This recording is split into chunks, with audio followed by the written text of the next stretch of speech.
आईच्या मनातलं तुमच्यासाठी। आज मी तुम्हाला संत चोखोबांची गोष्ट सांगणार आहे। संत चोखोबांची पत्नी एकदा गरोदर असताना ती त्यांना सांगते की बाळंतपण करायला घरी कोणी बाई माणूस नाही आहे, तेव्हा तुम्ही तुमच्या बहिणीला जाऊन घेऊन या। आणि ते बहिणीला आणण्यासाठी तिच्या गावाकडे निघतात आणि रस्त्यात जात असताना त्यांना पंढरीकडे जाणारी वारी दिसते आणि ते त्या वारीमध्ये सामील होतात आणि भजन आणि कीर्तन करत पंढरीला जाऊन पोचतात। पंढरीला विठोबांचं दर्शन घेतल्यानंतर माघारी फिरत असताना त्यांच्या लक्षात येतं की अरे मला तर बहिणीला आणायला जायचं होतं, आणि ते बहिणीच्या गावी जातात, बहिणीला घेऊन येतात आणि घरी आल्यावर बघतात तर त्यांची पत्नी बाळंतीण झालेली असते। तेव्हा ते तिला विचारतात की तुझं बाळंतपण कोणी केलं, घरात तर कोणी बाई माणूस नव्हतं।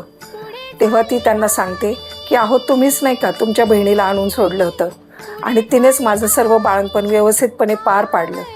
तेव्हा संत चोखोबांना कळून चुकतं की प्रत्यक्ष भगवंतालाच येऊन माझ्या घरी येऊन पत्नीचं बाळंतपण करावं लागलं।